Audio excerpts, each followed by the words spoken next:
R.D. Banerjee ने सिंधु नदी के किनारे एक अद्भुत खोज की थी, जिसमें एक प्राचीन फ्लिंट स्क्रैपर मिला था।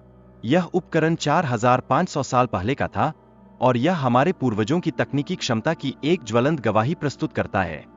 सिंधु घाटी सभ्यता का विशाल विस्तार 1400 से अधिक छोटे और बड़े शहरों तक फैला था, जो भारतीय उपमहाद्वीप के विभिन्न हिस्सों में फैले हुए थे।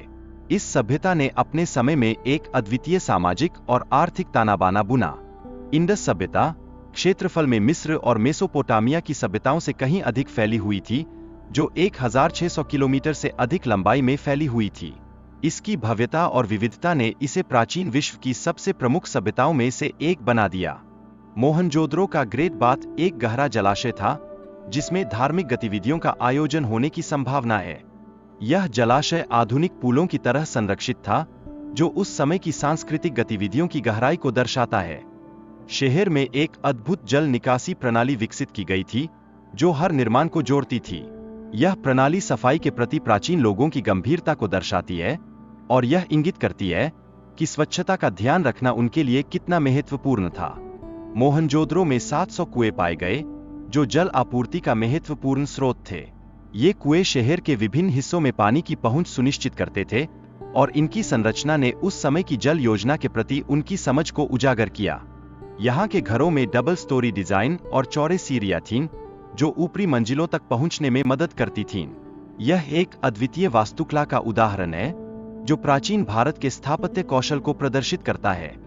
खुदाई में मिले 5000 साल पुराने उपकरण और बर्तनों के टुकड़े प्राचीन जीवन की कहानी बताते हैं। ये अवशेष प्राकृतिक आपदाओं का भी संकेत देते हैं और दर्शाते हैं कि कैसे हमारे पूर्वजों ने कठिनाइयों का सामना किया। मोहनजोदड़ो में पाए गए शिल्प, जैसे प्रीस्ट किंग और नृत्य करती लड़की की मूर्तियां, उस समय की संस्कृति और कलात्मकता को दर्शाती है। ये कलाकृतियां उस समय के सामाजिक और धार्मिक परिदृश्य को जीवंत रूप में प्रस्तुत करती है। दादोस घाटी के लोगों की कृषि में कुशलता का वर्णन किया गया है।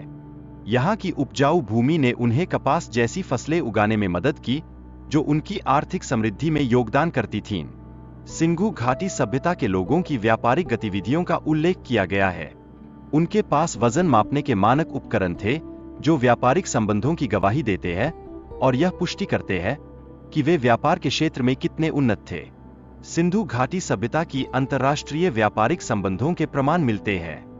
यह दर्शाता है कि वे अन्य सभ्यताओं के साथ व्यापार कर रहे थे और इससे उनकी वैश्विकता और दृष्टिकोण का पता चलता है। मोहनजोदड़ो में 50,000 से 1 लाख लोग रहते थे। इसके बावजूद केवल 10 एकड़ क्षेत्र की खुदाई हुई है, जो शहरीकरण की स्थिति को दर्शाता है और इस सभ्यता की गहराई को उजागर करता है। इंडस नदी में पानी का स्तर कम होने और बाढ़ के कारण कृषि को नुकसान हुआ। ये समस्याएं भी लोगों के पलायन का मुख्य कारण बनीं, जो सभ्यता के अस्थिर भविष्य की कहानी कहती है। मोहनजोदड़ो की सांस्कृतिक विरासत आज भी सिंध में जीवित है।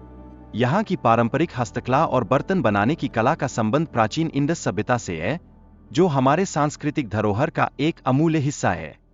मोहनजोदड़ो में दफनाने की प्रक्रिया में शव के साथ अनाज, कछुए और मगरमच्छ जैसे भोजन भी शामिल थे। यह दर्शाता है कि मृत्यु के बाद जीवन के प्रति उनकी धारणा कितनी गहरी थी। 2022 में मरम्मत के दौरान 2000 साल पुराने सिक्कों से भरा एक कप मिला, जो पुराने राजाओं के युग से संबंधित था। यह खोज इतिहास के गहराई में एक नई रोशनी डालती है। पाकिस्तान सरकार ने मोहनजोदड़ो के संरचनाओं को सुरक्षित रखने के लिए कदम उठाए हैं, अन्यथा वे हमेशा के लिए खो सकते हैं। यह प्रयास उस धरोहर की रक्षा के लिए प्रेरणादायक है, जो हमारी संस्कृति और पहचान का हिस्सा है।